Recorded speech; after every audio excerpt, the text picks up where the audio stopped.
No, did he already tell you? Yeah. Okay. Let's look forward to your lost.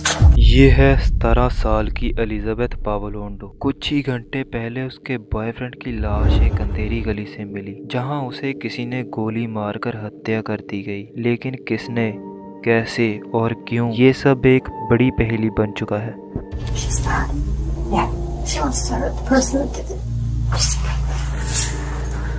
Elizabeth 17 साल की है और सबसे हैरान कर देने वाली बात यह है कि वो अपने बॉयफ्रेंड के बच्चे की मां बनने वाली है।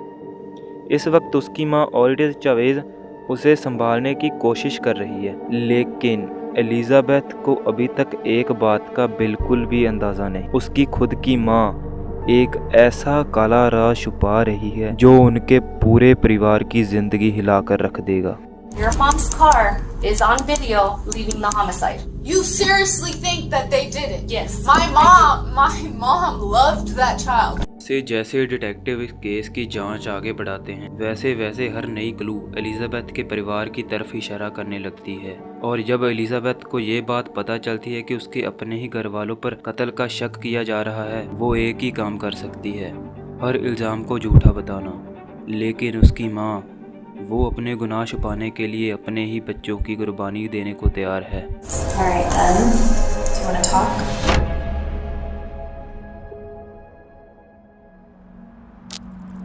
अल्बुकर्क के डाउनटाउन में एक शांत फ्राइडे की सुबह है। सिर्फ 16 साल का एक लड़का अपने काम पर जाते हुए अकेले ही पिछली गली से गुजरता है, बिना इस बात के अंदाजे कि उसकी गली में एक पार्कड कार के अंदर एक कातिल उसका इंतजार कर रहा है। और अचानक एक गोली चलने की आवाज सुनाई देती है। गोली सीधे उस टीनेजर के सर पर लगी और वो वहीं पर अपनी जान गंवा देता है। गोली चलाने वाला शख्स पल भर में वहां से गायब हो जाता है।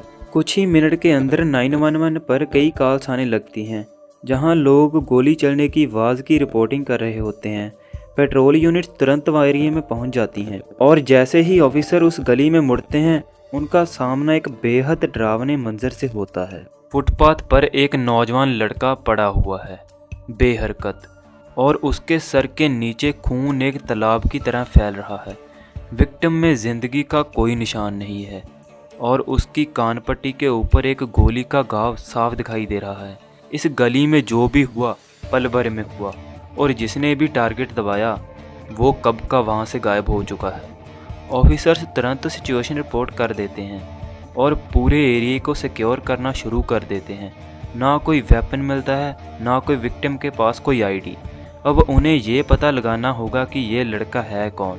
बैकअप यूनिट्स भी पहुंच जाते हैं और आसपास के लोगों से पूछताछ करनी शुरू कर देते हैं, इस उम्मीद में कि किसी ने कुछ देखा होगा। और कुछ ही देर में 2 गवाह सामने आते हैं जो दावा करते हैं कि गोली की आवाज़ के तुरंत बाद उन्होंने कुछ अजीब होते हुए देखा।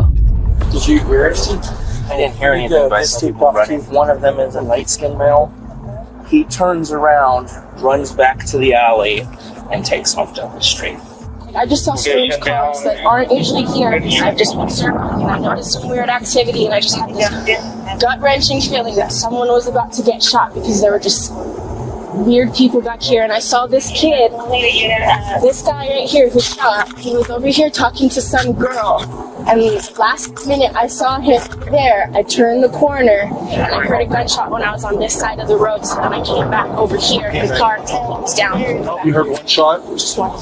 गवाह कहते हैं कि एक ही गोली चली और उसके तुरंत बाद कुछ टीनेजर्स हर तरफ भागने लगे। उसमें से एक लड़का और एक लड़की के साथ कार में बैठा और तेजी से वहां से निकल गया। जानकारी बहुत ही धुंधली है, लेकिन पुलिस के लिए ये शुरुआती क्लू बन जाता है। थोड़ी देर में डिटेक्टिव्स साइट पर पहुंच जाते हैं और एक फॉर्मल होमिसाइड इन्वेस्टिगेशन शुरू कर देते हैं। जब वो लाश का ध्यान से मुआयना करते हैं तो उन्हें विक्टिम के बारे में एक अजीब बात नजर आती है। उसने अभी भी एक अप्रोन पहना हुआ है, वैसा अप्रोन जो रेस्टोरेंट स्टाफ पहनते हैं। इससे लगता है कि शायद वो आसपास ही किसी जगह काम करता होगा। ये छोटा सा डिटेल उन्हें सीधे गली के उस पार ले जाता है, उस एरिया के इकलौते रेस्टोरेंट लिंडिस डिनर की तरफ। अंदर जाते ही ऑनर विक्टिम को पहचान लेता है। उसका नाम जोसे जे रूज, सिर्फ 16 साल का।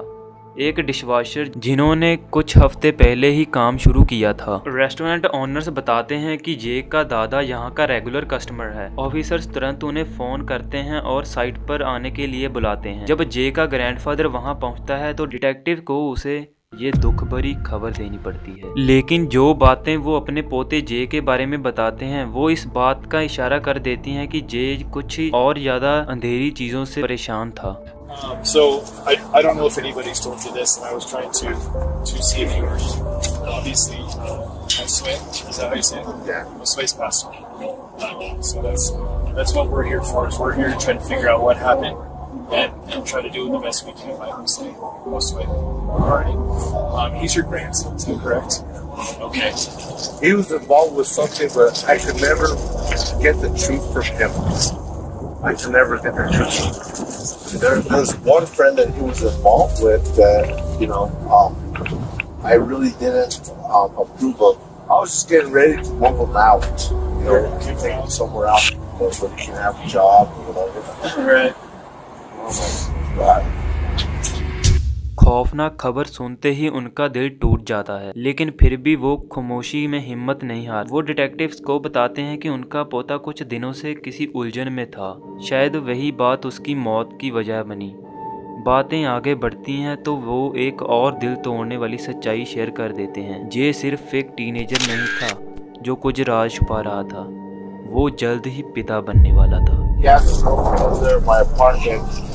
His girlfriend's at your apartment right now? Yeah, he called me this morning and told me, hey, you're going to be a great grandfather, is what he told me. So. No kidding.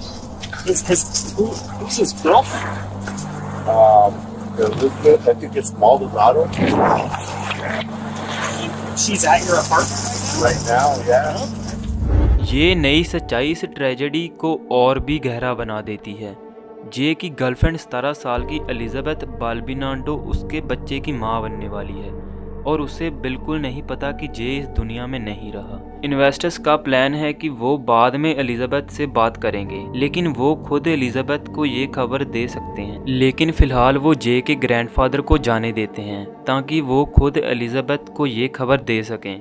Detectives उसे ये भी बता देते हैं कि वो उसे जल्द ही कांटेक्ट करेंगे और अगर कोई बता सकता है कि जे किस मुसीबत में फंसा हुआ था, वो सिर्फ एलिजाबेथ ही हो सकती है। लगभग 1 घंटे बाद होमिसाइड केस ऑफिशियल डिटेक्टिव आना बरसीगा को लीड इन्वेस्टर के तौर पर साइन कर दिया जाता है। लिंटन रिपोर्ट्स और विटनेस स्टेटमेंट को पढ़ने के बाद वो आसपास की सर्वेलेंस फुटेज ढूंढना शुरू कर देते हैं, इस उम्मीद में कि कोई कैमरे ने सच्चाई रिकॉर्ड की हो। ज्यादा वक्त नहीं लगता, ऑफिसर्स को एक स्कूल के बाहर लगाया गया कैमरा मिल जाता है जिसका एंगल सीधा उस गली की तरफ जहाँ शूटिंग हुई। जब डिटेक्टिव्स बैठकर फुटेज देखना शुरू करते हैं तब उन्हें पहली बार जे के कातिल का एक विजुअल क्लू मिलता है। So these are all the cameras that are running on 2 systems, the digital and the analog. The analog sucks, so just a fair warning. Perfect. This faces the alleyway. Once the shot happens, the people loading the vehicle will react. So it's the individual walks the vehicle somewhere right here. Yeah, so he just walked to the passenger side. And they react. Is this it? Almost looks like a Toyota.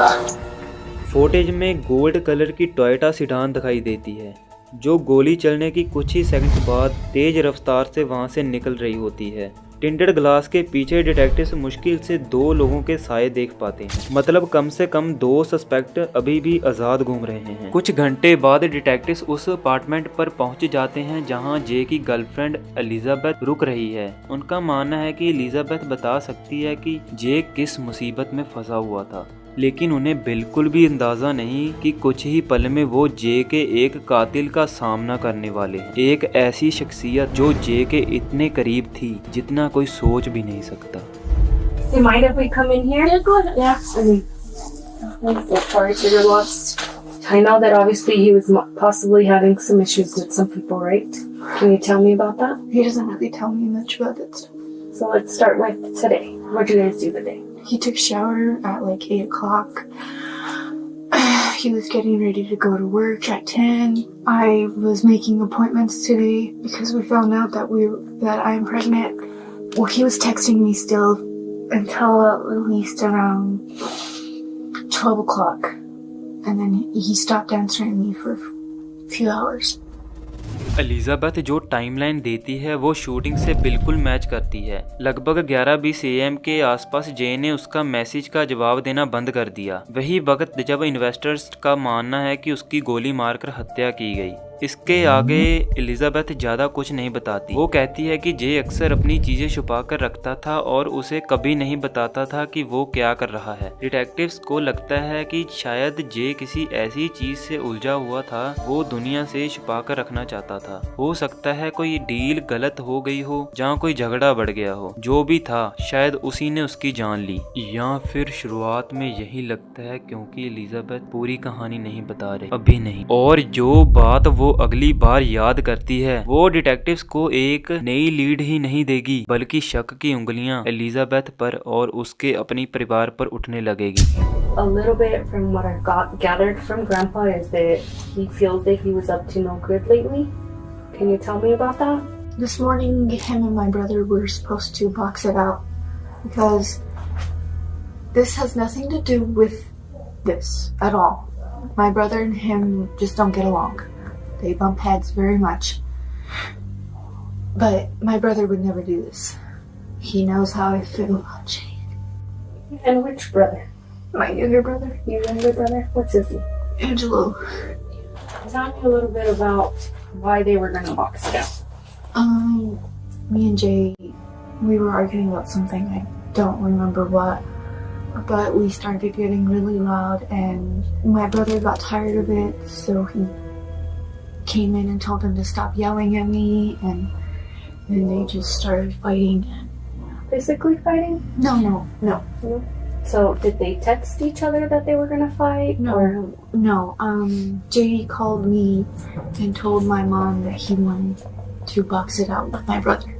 Elizabeth के मुताबिक उसका भाई Angelo उस सुबह जे के साथ एक लड़ाई करने वाला था, एक टिपिकल टीनेज फाइट जिससे दोनों के बीच चल रही तनाव खत्म हो जाए, लेकिन वो लड़ाई कभी हुई ही नहीं। एलिजाबेथ जोर देकर कहती है कि इसका जे के मर्डर से कोई लेना देना नहीं। फिर भी ये बात एक चीज जरूर दिखाती है, जे और एंजेलो के बीच कॉन्फ्लिक्ट पर्सनल हो सकता है। अब इन्वेस्टर्स को इस लीड को फॉलो करना होगा और एंजेलो की इन्वॉल्वमेंट को ध्यान से देखना होगा, तभी उन्हें रूल आउट किया जा सकता है। लेकिन एलिजाबेथ से बातचीत आगे बढ़ पाए उससे पहले ही जे का परिवार अपार्टमेंट में पहुंच जाता है। शूटिंग की खबर उन तक पहुंच चुकी होती है, लेकिन पुलिस ने अभी तक ऑफिशियल कंफर्मेंट नहीं दिया होता। डिटेक्टिव एना बरसीगा के पास कोई और रास्ता नहीं बचता। उसे जे की माँ को ये दर्दनाक सच बताना ही पड़ता है, जिसके लिए दुनिया का कोई भी एक्सपीरियंस किसी को तैयार नहीं कर सकता। Can you tell us what's going on? Yeah, absolutely. First and foremost, I'm sorry for your loss. Okay. Right now, I don't have much other than officers were dispatched to the alleyway in reference to Jose being dead. Okay. What happened? No, that's why So we just got called out. That's why I'm trying to interview as many people as I can. That's why I headed here first, and then I was headed your way because I do have some questions. But as of right now, I don't. Okay. I really.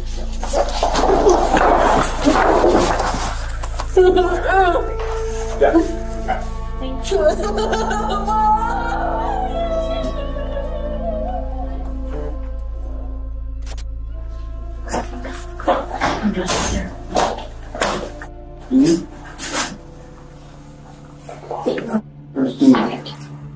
Detective आना बरसीगा जे के परिवार को ये दर्दनाक खबर दे देती हैं, तो वो उनसे कुछ और जानकारी लेने की कोशिश करती हैं, लेकिन किसी को कुछ नहीं पता। जे की माँ इतना सब्र नहीं कर पाती कि कौन उसे नुकसान पहुंचा सकता था। डिटेक्टिव्स के पास अभी भी कोई क्लियर लीड या मोटिव नहीं होता। इन्वेस्टर्स जे का फोन कलेक्ट करते हैं और वहां से निकलने की तैयारी करते हैं। तभी एक औरत अपार्टमेंट में प्रवेश करती है और इट इज जावेज, एलिजाबेथ की माँ। वो अपनी बेटी को संभालने आई होती है। डिटेक्टिव बरसीगा उनके साथ एक कैजुअल सी बातचीत शुरू करते हैं, सिर्फ कुछ बेसिक इन्फॉर्मेशन लेने के लिए। सब पहले बिल्कुल नॉर्मल लगता है जब तक जावेज एक छोटी सी डिटेल नहीं बता देती, एक ऐसी बात जो डिटेक्टिव का ध्यान तुरंत खींच लेती है और चुपचाप उन्हें सस्पेक्ट लिस्ट में ऐड कर देती हैं।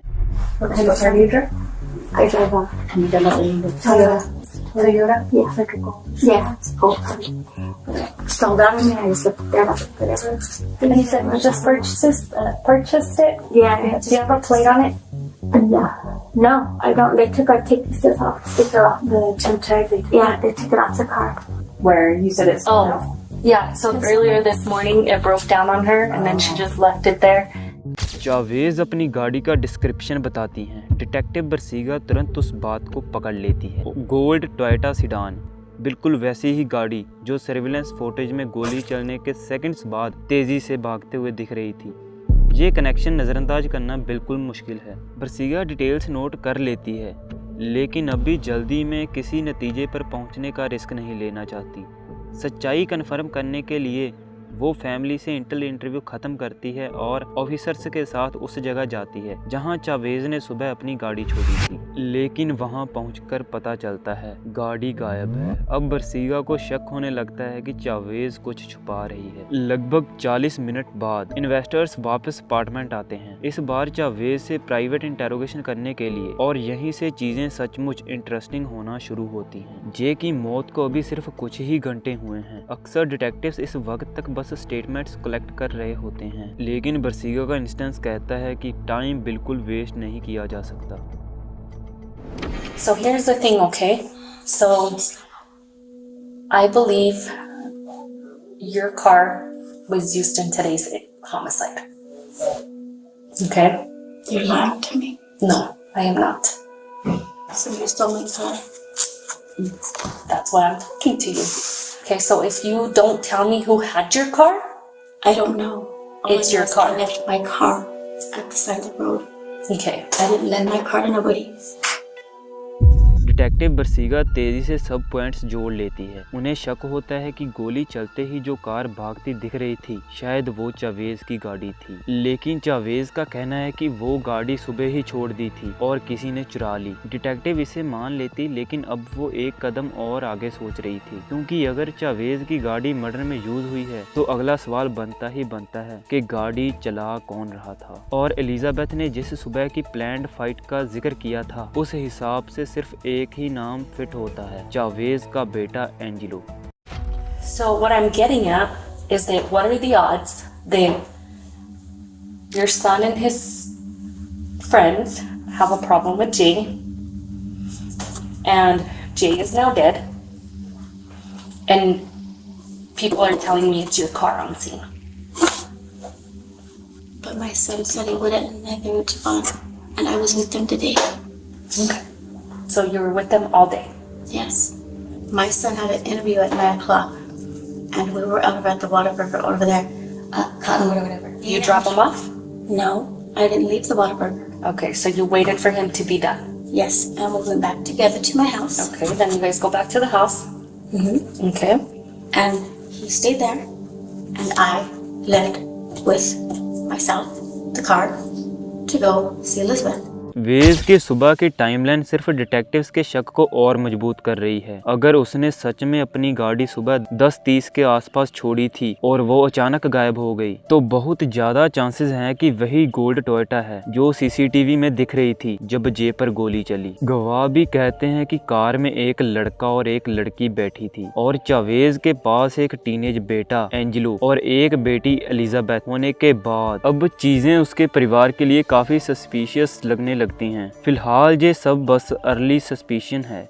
डिटेक्टिव्स जानते हैं कि जे कुछ छुपा रहा, वो सीक्रेटिव था और क्लियरली किसी ऐसी चीज से फंसा था जिसके बारे में उसने किसी को नहीं बताया। लेकिन चावेज़ का बिहेवियर कुछ अजीब है। जब डिटेक्टिव बरसीगा को बताया जाता है कि उसका बेटा शायद मर्डर में इन्वॉल्व हो सकता है, तब भी वो चुप रहती है, ऑलमोस्ट डिटैच्ड। ऐसी रिएक्शन कोई माँ नॉर्मली नहीं दिखाती जब उस पर इतना बड़ा इल्जाम हो। और जैसे जैसे बात आगे बढ़ रही है, बरसीगा को और ज्यादा यकीन आ जाता है कि ये माँ जो सामने बैठी हैं वो जानती और ज्यादा जानती, जितना वो बता रही हैं उससे और ज्यादा जानती। तो डिटेक्टिव डिसाइड करती हैं कि एक और बड़ा रिस्क लेने का और एक ऐसा आरोप लगाने का जिसके लिए ज्यादातर इन्वेस्टर्स शायद इस टाइम पर सोच भी नहीं पाते। So, did you shoot Jay? No, I didn't. No. He's a kid. He's a baby. I know, but somebody did. But no. But I also feel like you know more than you're telling me. But I don't. Because again, I'm telling you, based on your demeanor, I think you know what happened. And I know it's your car. And I am gonna confirm it on video surveillance. I hope you do, because I'm like really, I'm like lost right now.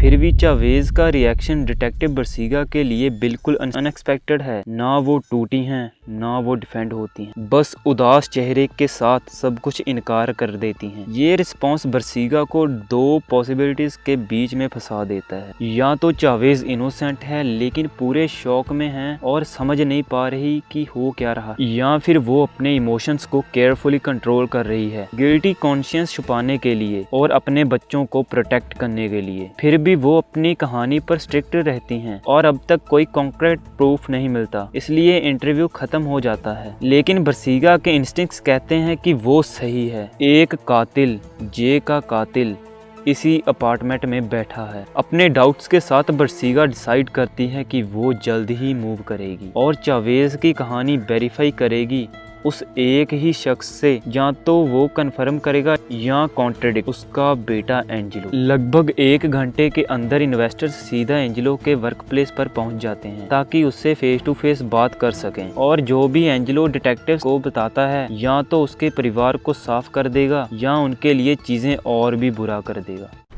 So there was a shooting downtown today and somebody died. So I know that you knew him. I think he was actually somebody that you knew because he was dating your sister. Talking about Jay? Mm-hmm. Yeah. Is he alive? No, he's not. He's dead. So I just wanted to find out from you just a little bit. Can you tell his grandfather? You talked to his grandfather? Yeah. Can you tell his grandfather sister? Okay. Yeah, for sure. So explain to me what this whole, like, your mom and your sister explained, like, this beef between you and Jay. So explain that. We had a problem with him and sister. Then, like I said, we had that with the father. And then we didn't really, like, talk after that. We both our separate ways. Yeah. So your sister tells your mom tells you that Jay wants to fight. So when did you guys plan to meet? I didn't plan nothing. He assumed. And I was just like, we're good. We had all this food. We had all this food before, like, we're good. He said he wanted to do 8 o'clock. Today? Yeah. Yeah. And she, you mean your mom said? That's what he told me. That's what Jay told me. Like, that's what Jay told to tell my sister to tell me. But so on and so forth. This is like I told him. Like, That you're supposed to meet. Where were you guys supposed to meet? he just said he wanted to fight me. 8 o'clock in the morning, so I assumed we had my door. Angelo confirm करता है ज़्यादातर बातें जो detectives पहले से ही उसकी माँ और बहन से सुन चुके हैं। वो कहता है कि जे उस सुबह लड़ाई करना चाहता था। इसके आगे ज़्यादा नई जानकारी नहीं मिलती और उसका वर्जन भी परफेक्टली मैच करता है उसकी माँ की टाइमलाइन के साथ। फिलहाल दोनों की कहानियाँ कंसेंट्स लग रही हैं, लेकिन जब तक ये डिटेल्स वेरीफाई नहीं होती, डिटेक्टिव बरसीगा जानती हैं कि उन्हें सब कुछ फेस वैल्यू पर लेना पड़ेगा। लेकिन इन्वेस्टर्स जैसे ही और गहराई में जाने वाले होते हैं, एंजेलो की मां अचानक अपार्टमेंट में प्रवेश कर देती है और इस बार वो बिल्कुल भी कोऑपरेटिव नहीं है। But he's not in trouble, so he doesn't have to be 18 for us to talk to him. I don't want to send him for it. I mean, it's up to him. If he doesn't want you here, he doesn't have to have you here. Huh? Yeah, my sister and the bars here. I had to have him go pick up. Talk to my sister. So there is one thing that we are going to need, just like you told with your sister, we didn't get your phone. So we're going to secure it. We're going to do a warrant. I need it. I don't have a phone. But your daughter's an investigation, like I explained to you earlier, Elizabeth. I'm taking your phone. You're not getting it back until I'm done with it. But as soon as I'm done with it, I will give it back to you. You want me to take you to go find where your car was left? Because we've been all over there. We can't find it anywhere. Well, I'm gonna go shortly, but I want to make sure that my kids get my family get home. And right now, my biggest concern is I just want to go home. What's your biggest concern? I don't go home. No, you absolutely go home. Investors चाहे जितनी कोशिश कर लें, Chavez अपने फैसले पर अड़ा रहता है। वो एंजेलो को अपने साथ घर ले जाने में ज़िद करती हैं। हो सकता है कि उसके इरादे बेगुनाह हों, लेकिन उसका ये अचानक बदला हुआ बिहेवियर केस के लिए बिल्कुल मददगार नहीं होता। अगर कुछ और लगता है तो वो यही है कि वो अपने बेटे को आगे की क्वेश्चनिंग से बचाने की कोशिश कर रही हैं। इंटरव्यू यहाँ खत्म कर दिया जाता है और ऑफिसर्स फैमिली के सारे फोन सीज कर लेती हैं, इस उम्मीद में कि शायद डिजिटल एविडेंस वो सच दिखा दे जो ये लोग जुबान पर कहने को तैयार नहीं हैं। पुलिस स्टेशन वापस जाकर डिटेक्टिव्स अगले दिन कुछ हफ्तों तक स्टेटमेंट्स, सीसीटीवी फुटेज और फोन डाटा को बारीकी से एनालाइज करते हैं और जो उन्हें मिलता है वो पूरे केस की डायरेक्शन ही बदल देता है। सबसे पहले टेक्स्ट मैसेजेस सामने आते हैं जो दिखाते हैं कि चावेज खुद इस सो कॉल्ड बॉक्सिंग मैच को अरेंज करने में डायरेक्टली इन्वॉल्व थी, अपने बेटे एंजेलो और अपनी बेटी के बॉयफ्रेंड जे के बीच। एक मैसेज में एलिजाबेथ जे को टेक्स्ट करती हैं, मॉम कह रही हैं हम 8 बजे वहाँ होंगे। कुछ और मैसेजेस तो और भी ज़्यादा डिस्टर्बिंग्स हैं जो इस बात का इशारा देती हैं कि शायद गन का भी जिक्र हुआ था। एक मैसेज में एलिजाबेथ लिखती हैं, मैं भी वहाँ रहूँगी क्योंकि मैं नहीं चाहती कि कोई गन निकाल दे। डिटेक्टिव्स को ये भी पता चलता है कि जे और एलिजाबेथ का रिलेशनशिप टूटने की कगार पर था। दोनों ब्रेकअप की बातें कर रहे थे। एक मैसेज में जे सीधा लिखता है, बच्चे के बारे में बात करूंगा लेकिन मैं अब ये रिलेशनशिप नहीं चला रहा। लेकिन सबसे ज्यादा अलार्मिंग चीज होती है फैमिली के स्टेटमेंट्स में मौजूद कॉन्ट्रोडिक्शंस। एलिजाबेथ ने कहा था कि जे सुबह 10 बजे से पहले घर से निकला ही नहीं, लेकिन जे का फोन कुछ और ही कहानी बताता है। उसके मैसेजेस दिखाते हैं कि वो सुबह 8 बजे से ही एंजेलो का इंतजार कर रहा था। एक मैसेज में जे अपने दोस्त को लिखता है, वो लोग आ ही नहीं रहे, 8 बजे कहकर 9 हो गए। कसम से उसकी फैमिली बहुत ही बड़े रैश हैं और इन्वेस्टिगेशन यही नहीं रुकती। डिटेक्टिव्स को एक और नाम मिलता है जो पहले कभी सामने ही नहीं आया था, एलिजाबेथ का बड़ा भाई गिलबर्ट। उसके मैसेज में जे के लिए गुस्सा साफ दिखाई देता है और कुछ जगह पर तो बदले की धमकियां भी। इस पूरे रिव्यू के बाद डिटेक्टिव बरसीगा को अब पूरा यकीन हो जाता है कि शायद ये पूरा परिवार किसी न किसी तरह उस दिन के प्लान में शामिल था। अब सवाल ये नहीं रहा कि क्या हुआ, बल्कि ये है कि किसने किया और क्यों किया। जे के मर्डर के बाद कुछ दिन इन्वेस्टिगेशंस ऑलमोस्ट रुक ही जाती है क्योंकि एंजेलो और एलिजाबेथ दोनों माइनर्स होते हैं और उनकी मां पुलिस को उनसे बात तक करने नहीं देती। लेकिन गोली चलने के 20 दिन बाद सब कुछ बदल जाता है। एलिजाबेथ बाल्बिनाडो 18 साल की हो जाती है और अब उसकी मां उसे पुलिस से बात करने के लिए रोक नहीं सकती। डिटेक्टिव ब्रूसियागा इस मौके को तुरंत पकड़ लेती। वो एलिजाबेथ को स्टेशन आने के लिए राजी कर लेती, ये कहकर कि उनके पास कुछ नए सबूत। वो जानबूझकर ये बात छुपा लेती हैं कि ये सबूत उनके परिवार की तरफ इशारा कर रहे हैं। मकसद सिर्फ एक है, ये पता लगाना कि जे की किलिंग में डायरेक्टली कौन शामिल था या फिर अगर किस्मत साथ दें तो एक कन्फेशन हासिल करना। इस बार डिटेक्टिव्स कोई सॉफ्ट अप्रोच यूज नहीं करते, ना कोई सिंपैथी ना कोई पेशेंस। इस बार प्लान क्लियर है, सीधे एक्यूजेशन प्रेशर बढ़ाओ और सच बाहर लाओ। लेकिन डिटेक्टिव्स को अंदाजा नहीं होता कि ये स्ट्रेटेजी उनके खिलाफ भी हो सकती है क्योंकि अपनी माँ के बिल्कुल ओपोसाइड एलिजाबेथ का रिएक्शन बिल्कुल अलग होने वाला है। जहाँ चावेज शांत रही वहाँ एलिजाबेथ टूटने वाली, और जो वो आगे कहने वाली हैं वो सिर्फ इन्वेस्टिगेशन की डायरेक्शन नहीं बदलेगी बल्कि इस केस को पूरी तरह से पलट कर रख देगी। Now that some time has passed and you've had time to think about it, Elizabeth, I want to hear what happened. Because I think you know more than you told me that day. I don't know anything. I really don't.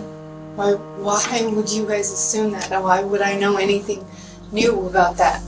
Because I have your phones and I've looked through your phones. And so I do believe you know more. What would I know more about? About who killed him? About who did it? No, I don't know. I really don't know who did it. If I knew who did it, I would have told you already. So I know that you and him were having some problems and he broke up with you and you wanted to get back with him and he told you no. I will talk to you when it comes to the baby, but that is it. And he wanted nothing to do with you. So you're saying that I had someone do something to him? Are you It's a question. serious? Okay, here's the thing, okay? I loved him more than anything in the world. I would never do anything like that. I would never have anyone do anything like that because I loved him more than my whole life. And actually I do know that because you guys texted I love you so much. Tons. So I do know that, okay? But you have to understand, Elizabeth, I'm investigating his homicide. Somebody killed him. Okay? Have you ever watched homicide shows?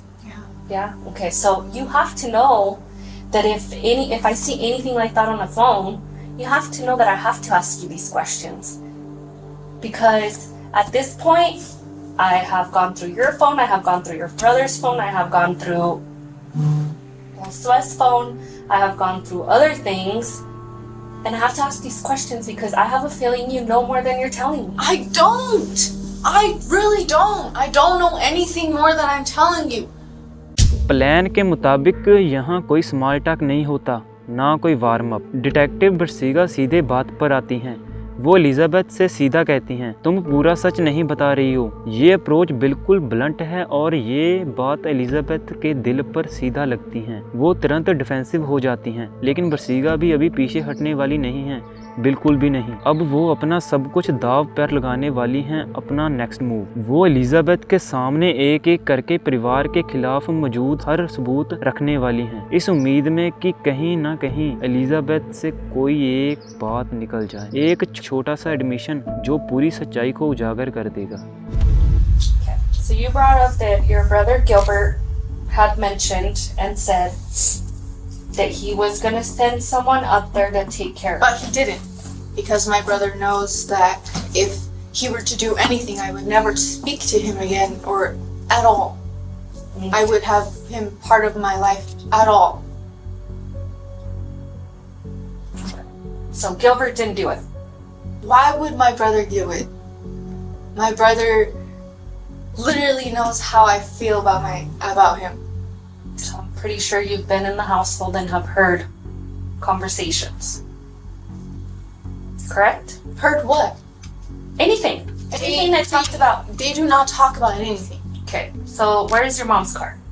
I don't know. You're seriously assuming that one of my family members did it? Because the car is missing. She literally filed a report that her car was missing that night. Okay, so you say you love Josue, right? And he's the love of your life. So why are you covering for your mom and your brother? I'm not covering for anybody. Are you fucking serious? You seriously think that they did it? Yes. My mom loved that child too. Okay, maybe not your mom, but what if what if I told you that your mom's car is on video leaving the homicide? What if I told you that? You know how many Toyota Camrys that are gold live in the city? But what are the odds that your brother and Josue were supposed to meet up? My brother was at home. My brother was at home with his girlfriend. They were literally sleeping until he had to go to work.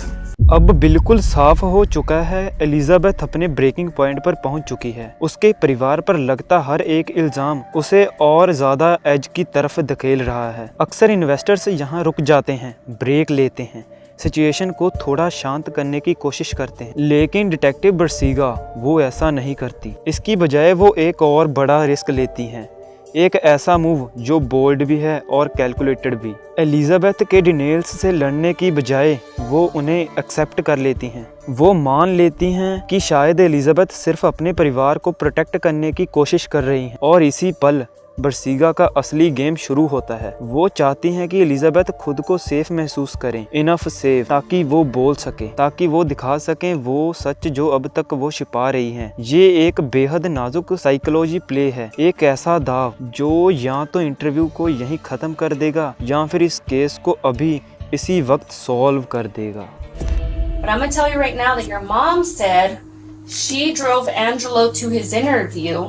Guess what? Angelo said he borrowed the car from your mom and he drove himself to the interview. So obviously somebody's lying, and I kind of understand that you don't want to see. No, you don't. They don't. They did not do it. Because you are literally looking in the wrong place. You're just trying to blame somebody just so that you can get someone for the crime.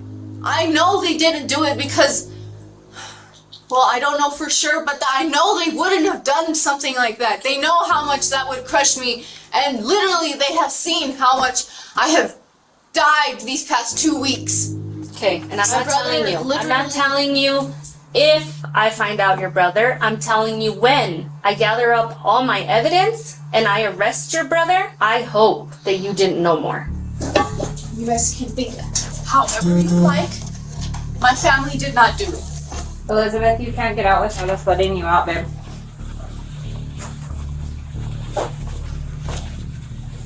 Elizabeth, I think you're ready to tell me more than you're telling me, okay? You have to realize, Elizabeth, that somebody took your baby's dad's life, and now that baby is not gonna have a father. And as much as you love your family, they still took your baby's dad away. Now that baby's not gonna have a dad. I don't think I know that. That's literally all I think about every day. One second. Can we finish talking in the conference room? Just because I can't hear, actually. Yeah, we can't be sitting in the hallway, Elizabeth. I'm sorry. This is our victim side, so.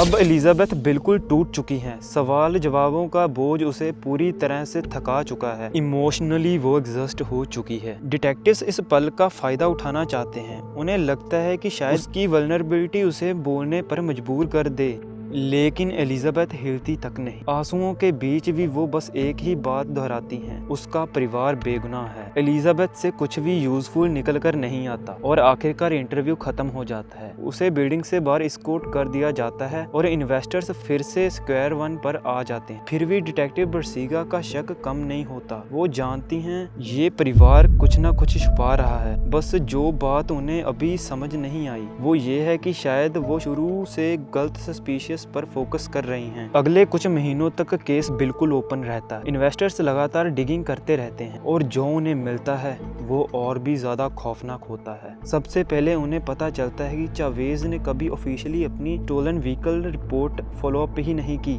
ना कोई paper work, ना कोई complaint. फिर phone और data analyse करते हुए detectives को मिलता है एलिजाबेथ के बड़े भाई गिलबर्ट की तरफ से भेजी गई धमकियां, सीधी और डेंजरस। एक मैसेज में गिलबर्ट लिखता है he is gonna catch one, जो साफ तौर पर वायलेंस का इशारा करते हैं। एक और टेक्स्ट में वो लिखता है हमारे मैसेजेस डिलीट कर दें और ये मत बताना कि मैंने कहा था मैं उसे गोली मारने वाला हूँ, मैं कॉप्स के चक्कर में नहीं पड़ना चाहता। इन डिटेल्स के बाद इन्वेस्टिगेटर्स सोचने पर मजबूर हो जाते हैं कि गिलबर्ट ने बात को आगे बढ़ा दिया था। क्या उसने गन प्रूव की? क्या उसने खुद ही ट्रिगर दबाया? और अगर ऐसा हुआ तो शायद चावेज को बाद में पता चला कि उसके बेटों ने ये क्या किया और फिर उसने गाड़ी को गायब कर दिया ताकि सबके लिए एक अलीबी तैयार की जा सके। नए सबूत गिलबर्ट को सीधे सस्पेक्ट लिस्ट में टॉप पर ले आते हैं, उसके भाई एंजेलो के बिल्कुल साथ। लेकिन चाहे थ्योरी जितनी भी स्ट्रॉन्ग लग रही हो, वो अभी सिर्फ थ्योरी ही है। केस शक पर मजबूत है लेकिन प्रूफ पर कमजोर, और डिटेक्टिव बरसिया को बाल्डिनाडो फैमिली से किसी भी तरह का कॉन्क्रीट एविडेंस चाहिए। इसलिए 19 मई जे के मर्डर के 76 दिन बाद 76 दिन बाद बरसीगा और ऑफिसर्स की एक टीम सीधे फैमिली के घर पर पहुंचती है, सीधे इस इरादे के साथ कि आज उनसे फेस टू फेस होगा और शायद कोई एक टूट जाए। जैसे ही इन्वेस्टर्स दरवाजे पर पहुंचते हैं, किसी को अंदाजा नहीं होता कि मामला इतनी जल्दी गर्म हो जाएगा। Oh, hi Gilbert, how are you? Hi. Can I actually talk to you, Gilbert? You know what it's about because, you know, I've already done some research. I'm not going to talk to you right here in the door. Do you want to come talk to me over here? Hi, Elizabeth. How are you? Good. Okay. Is your mom here? She's showering. You might want to go tell your mom that I would like to talk to her again. I'm going to talk to Gilbert if he's willing to speak with me. And Gilbert, again, I don't want to talk to you right here in front of the door. Do you mind coming even over here? Yes. So, tell me what you know. Like I said, I just moved in here. I just moved here. Like, Okay, so I'm not gonna play games with you, okay? I know you threatened to take care of Josue. yeah, but I didn't do nothing. Okay. Well, I wasn't even up here. I couldn't even do nothing. Okay, so obviously you do know why I'm here and why I'm talking to you now. You wanna discuss, or do you want me to just take it at face value? I already saw the Facebook, so Like, do whatever. I didn't. huh? So you can do whatever. I didn't do shit. So Okay, so I'm innocent. again, in your Facebook, you do disclose and say you're gonna send somebody to take care of him. Yeah, but did I send Okay, so well, who'd you send? Because he died. I didn't send nobody. Do I need to be any clearer? He died. Yeah, but I didn't send nobody. Come on. Ain't nobody want to do it. They're all scared. Can I see your phone? Can I see your phone? Thank you. It's a T-Mobile. Okay, I'm gonna take it. I'm gonna do a warrant on it, okay? Yeah, take my phone. Yes. Again, you have to realize that I'm investigating a homicide. Okay, a homicide in which you threatened to kill my victim. So you're gonna take my phone? Yes. I'm gonna take your phone. I'm gonna do a warrant on it. If for any reason... Just don't look at the pictures, you know what I'm saying, unless you want to see something, but it's all about something. Okay.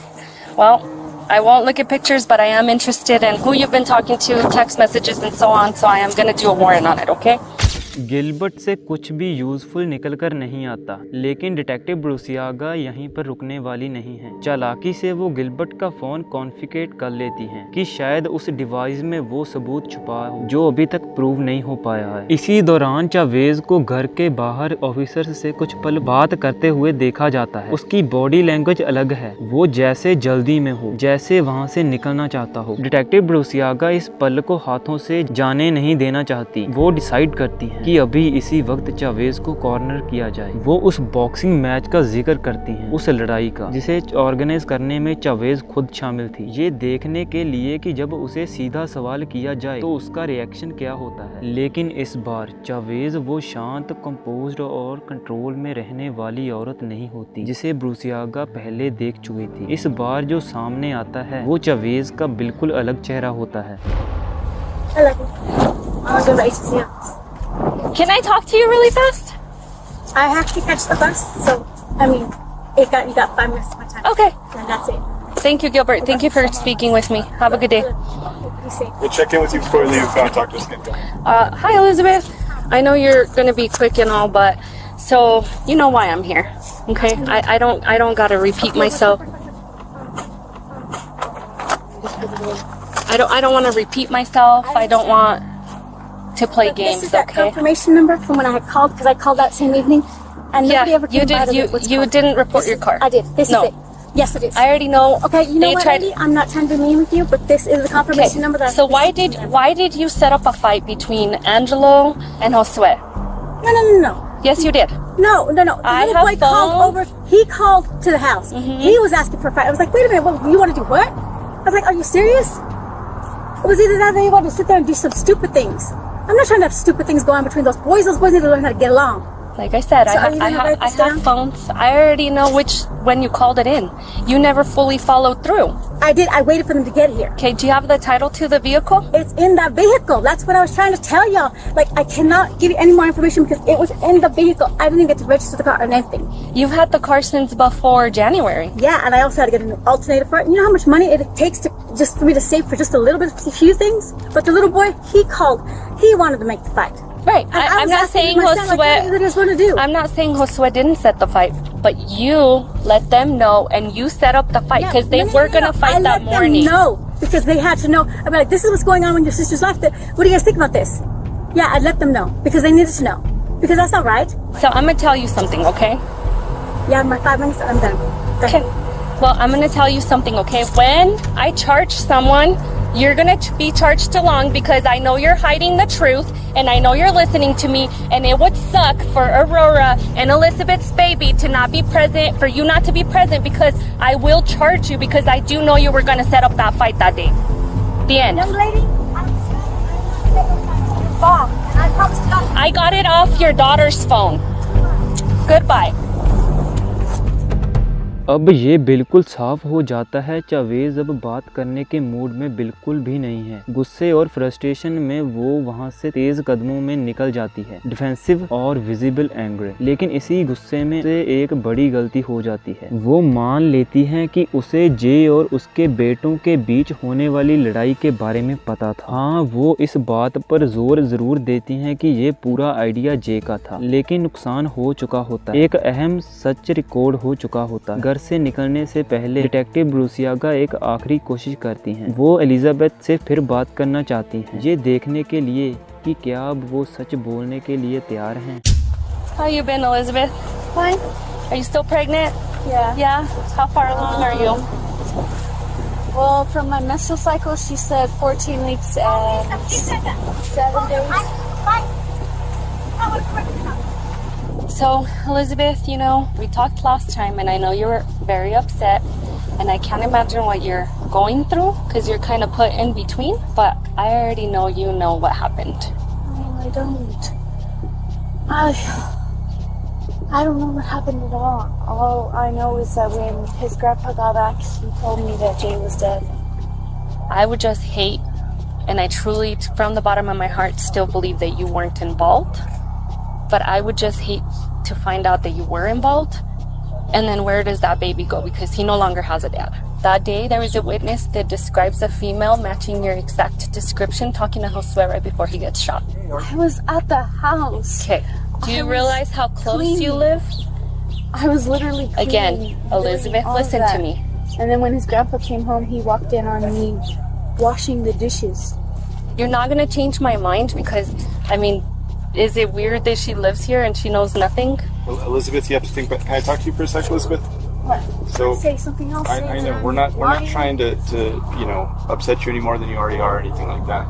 But you have to think about how when this case goes to court, one, when people get arrested for things like this, they don't care whose family, friends, or whoever else they can or will throw under the bus to try to get themselves a better deal.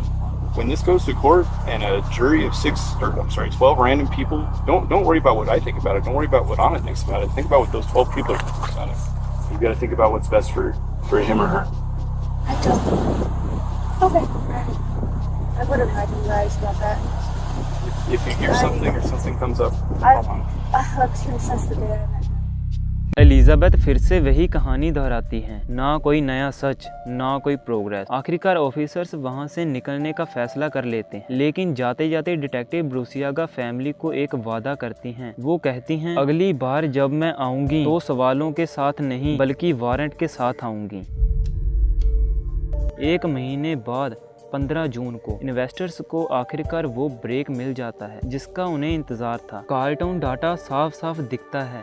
सुबह 11:20 AM Angelo का phone बिल्कुल उसी जगह मौजूद था जहां जे को गोली मारी गई थी, बिल्कुल वही वक्त जब जे की जान गई। ये एविडेंस सीधा सीधा एंजेलो के पहले अलीबी को झूठा साबित कर देता है जिसमें उसने कहा था कि वो उस वक्त अपनी मां के साथ घर पर था। इस नए सबूत के साथ एंजेलो के अरेस्ट का वारंट इशू कर दिया जाता है और जैसे ब्रूसियागा ने वादा किया था वो फिर से बाल्डोनाडो के घर लौटी हैं। उसी शाम 16 साल के एंजेलो बाल्डोनाडो को गिरफ्तार कर लिया जाता है और उस पर मर्डर का चार्ज लगाया जाता है। अब जब प्राइम सस्पेक्ट पुलिस कस्टडी में है, इन्वेस्टर्स के पास मौका है उसे बिना किसी दखल के इंटेरोगेशन करने का। डिटेक्टिव ब्रूसियागा को लगता है शायद यही वो पल है जब ये केस हमेशा के लिए बंद हो जाएगा, लेकिन ब्रूसियागा को क्या पता था कि एंजेलो इतनी आसानी से टूटने वाला नहीं है, क्योंकि इस बार उसके पास भी एस्केप प्लान तैयार है। Hey, Angelo. I'm still at chair, sorry. Is my mom gonna be here soon? Is your mom gonna be here? Was she driving down here? Oh, she was fucking one of the people that was there at the house. Oh, at the house? Yes. I was at the office, sorry, I was no longer at the house. Okay. She should be coming. So she should be coming. Okay. And if not, she should be coming. She should? Okay. So you do remember me, and I actually do know you remember me because you're like, can I talk to Anna? So, but again, I am Anna Bruciaga, deputy. This is my partner. So, Angelo, because you are a minor, I am gonna read you your rights, and we're That's why I want my mom here. That's me. Like, then I had questions or something. If I wasn't like gonna talk to my mom with that. So you want your mom here while I read you your rights as well? Yeah, I want her for the whole thing. For the whole thing? Okay, fair enough. Asking so much. At this time, you are going to get booked for your warrant, okay? What exactly is the warrant? It's a homicide warrant. But why? I mean, do like that. Okay. Again, you know, because you said that you wanted to speak to me with your mom, I can't ask you questions. At this point, I am booking you for the homicide warrant, and that's all I can do. ये response बिल्कुल भी वो नहीं आता जो detective ब्रूसियागा सुनना चाहती थी। लेकिन हैरानी वाली बात भी नहीं थी। महीनों तक अपनी माँ के साथ रहकर पुलिस से दूर रहे जाने के बाद एंजेलो साफ कह देता है वो बिना अपनी माँ या लॉयर के कुछ भी नहीं बोलने वाला, ना कोई कंप्रेशन ना कोई कन्फेशन। डिटेक्टिव्स के पास अब और कुछ करने को नहीं बचता। एंजेलो को काउंटी जुवेनाइल डिटेक्शन सेंटर भेज दिया जाता है बिना बॉन्ड के, जब तक प्रोसिक्यूटर्स केस को ट्रायल तक ले जाने की तैयारी करते हैं। इस वक्त पूरे परिवार में सिर्फ एक ही नाम है जो ऑफिशियली इस मर्डर में जुड़ा है, एंजेलो बाल्डोनाडो। इन्वेस्टिगेटर्स को लगता है आखिरकार जे का किलर सलाखों के पीछे है, लेकिन जो बात किसी ने नहीं समझी वो ये थी एंजेलो ने गोली नहीं चलाई थी, वो सिर्फ एक स्केपगोट था। असली किलर अभी भी आजाद था और चुपचाप एक कत्ल करके बच निकला था। समय बीतता गया। जे के मर्डर को पूरा 1 साल हो जाता है। नवंबर 2020 में एलिजाबेथ बाल्डोनाडो अपने बेटे को जन्म देती हैं, जे के बेटे को। सोशल मीडिया पर एलिजाबेथ एक ऐसी लड़की दिखाई देती है जो अपनी जिंदगी दोबारा जोड़ने की कोशिश कर रही है। अपने बच्चे के साथ तस्वीरें, दोस्तों के साथ वक्त और एक नई रिलेशनशिप के इशारे। ऊपर से देखा जाए तो जिंदगी धीरे धीरे नॉर्मल लगने लगती है। इसी बीच उसका भाई एंजेलो अभी भी जुवेनाइल डिटेक्शन में बंद है, ट्रायल का इंतजार करते हुए। केस बंद माना जाता है। जे के परिवार को लगता है उन्हें आखिरकार इंसाफ मिल गया, लेकिन फिर अचानक पुलिस को एक फोन कॉल आता है। मार्च 2023 एक औरत डिटेक्टिव से कांटेक्ट करती हैं और एक ऐसी बात बताती हैं जो पूरे केस को उल्टा कर देता है। उसका कहना है वो फेसबुक पर एलिजाबेथ के बड़े भाई गिलबर्ट से बात कर रही थी और गिलबर्ट ने उसे ये बताया था कि उसे पता है उस दिन जे को किसने मारा था। ये कॉल सिर्फ एक ट्रैप नहीं थी, ये एक वार्निंग थी, क्योंकि अगर ये सच था तो पुलिस ने गलत आदमी को पकड़ लिया था और असली कातिल पूरे 1 साल से उनकी आंखों के सामने घूम रहा था। I've been kind of watching everything that goes on Facebook, and I was able to see that Gibby was pretty hateful towards his mom, and so I figured maybe I could get him to say something about it. So I messaged him, "Why is your brother locked up?" Because my mom and him went to go find my sister's baby daddy because he beat her.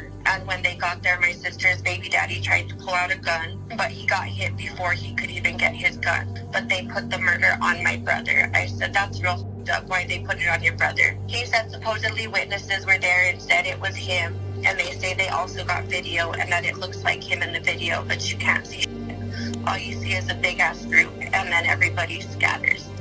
I said, "What the f***? Your mom didn't tell nobody it wasn't him." He said, "Nope." He said, "The crazy part is my little brother ain't telling on my mom." I said, "So your mom did it and let your brother go down?" And he said, "Yeah." I said, "Have you tried to tell your brother to tell?" He said, "Yeah, but he tells me no. But that's how we was raised. No matter what the situation is, don't tell. And if we do, we gotta face consequences." कहना गलत नहीं होगा, Gilbert की confession ने पूरे case को हिला कर रख दिया। डिटेक्टिव्स को पहले से शक था कि चावेज ने इस बॉक्सिंग फाइट अरेंज करने में कोई रोल प्ले किया था, लेकिन किसी ने भी नहीं सोचा था कि गोली चलाने वाली वही खुद होगी। अब इन्वेस्टर्स एक नई थ्योरी पर काम करते हैं। हो सकता है चावेज ने पूरा प्लान खुद बनाया हो। जे को एक फाइट के बहाने अले तक बुलाया गया जहां उसे उसके बेटे के साथ बॉक्स से आउट करना था, लेकिन फाइट कभी हुई ही नहीं। उस जगह चावेज ने खुद सिर्फ एक गोली से जे की जिंदगी खत्म कर दी। सुनने में ये एक बड़ा ब्रेकिंग थॉट लगता है, लेकिन डिटेक्टिव ब्रूसियागा जानती हैं अभी जरा सी भी जल्दबाजी पूरा केस बर्बाद कर सकती है। अगर सिर्फ गिलबर्ट की सेकंड हैंड कन्फेशन के बेसिक पर चावेज को अरेस्ट किया गया तो कोर्ट में वो लीगली बेकसूर मानी जाएगी। इसीलिए पुलिस चुपचाप काम करती है। अगले कुछ महीनों तक इन्वेस्टर्स जेल कॉल्स मॉनिटर करते हैं। चावेज और उसके बेटे एंजेलो के बीच ज्यादातर बातें नॉर्मली होती हैं, हल्का फुल्का टाक, सोच समझकर बोले गए शब्द। लेकिन एक कॉल में चावेज कुछ ऐसा कह देती हैं जो सब कुछ बदल देता है। एंजेलो पूछता है गिलबर्ट इतना उदास क्यों लग रहा है, और चावेज जवाब देता है वो इसलिए टूट गया है क्योंकि तुम अंदर हो। मैंने उसे बोला ये मेरी गलती है क्योंकि मैंने ही सब बिगाड़ा, क्योंकि मैं ही स्टूपिड हूँ। बस ये शब्द सिर्फ अफसोस नहीं थे, ये एक एडमिशन जैसा लग रहा था। और इसी पल का डिटेक्टिव ब्रूसिया लूसिया का इंतजार कर रही थी। वो बिना वक्त गवाए जुवेनाइल डिटेंशन सेंटर जाती हैं और एंजेलो को मिलती हैं। इस बार उसे ज्यादा समझाना नहीं पड़ता क्योंकि एंजेलो पहले से ही तैयार होता है अपनी जान बचाने के लिए, सच बोलने के लिए और एक डील करने के लिए। अब सवाल सिर्फ ये नहीं था कि कत्ल किसने किया, अब सवाल ये था एंजेलो क्या बताने वाला है और क्या वो पूरा सच बोलेगा। With everything we have and what we're talking about right now, would I get at least the first degree dropped on? So we do the way to work around it. So if you're wanting to now give a statement, we can definitely schedule an appointment where it's me, you, and the attorney, and then I'm more than willing to talk to you then. जैसे ही Angelo cooperation करने के लिए राजी होता है, detectives बिना वक्त ज़ाया किए उसका फॉर्मल इंटरव्यू अरेंज कर देते हैं उसके लॉयर की मौजूदगी में। और यहीं पर केस का सबसे बड़ा सच सामने आता है। एंजेलो अपने भाई गिलबर्ट की कन्फेशन को पूरा का पूरा कन्फर्म कर देता है। वो बताता है कि उस दिन गोली उसकी मां ने चलाई थी और कत्ल के बाद गाड़ी चलाकर वहां से भाग गई थी। अब जब दोनों बेटे बिल्कुल एक ही कहानी बोल रहे थे तो केस में सिर्फ एक ही चीज की कमी रह जाती है और इट इज चवेज की अपनी कन्फेशन। क्योंकि जब तक वो अपने मुंह से खुद सच नहीं बोलेगी, डिफेंस कोर्ट में ये कह सकता है कि लड़के झूठ बोल रहे हैं या फिर पुलिस ने उन पर दबाव डाला है। कुछ ही दिन बाद अरेस्ट वारंट जारी होता है और ऑरिटस चवेज को पुलिस कस्टडी में ले लिया जाता है। डिटेक्टिव ब्रूसियागा उसे इंटेरोगेशन रूम में ले जाती हैं। इस बार इरादा अलग होता है, ना कोई जोर, ना कोई धमकी और ना कोई एक्यूजेशन। इस बार वो एम्पैथी का सहारा लेती है, समझाने का नाटक नहीं, सच में समझाने की कोशिश। अगर ये प्लान काम कर गया तो केस हमेशा के लिए बंद हो जाएगा, लेकिन अगर चवेज इस स्ट्रेटजी को पहचान गई तो इंटरव्यू शुरू होने से पहले ही खत्म हो जाएगा।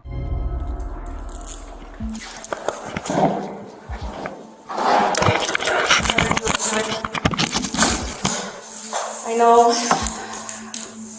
know that you obviously recognize me because we've met in the past more than once, okay? And regardless of what happened then, I'm not going to be rude to you. I'm not going to be disrespectful to you, even though in the past you weren't the nicest, right? But you're here, and I'm not going to be rude, and I expect the same too. Fair? Obviously, I know you were visiting Angelo. I know you were visiting Angelo. How is he doing? He's okay? Yeah? Okay. How are you doing? He's in there for nothing. He didn't do anything wrong.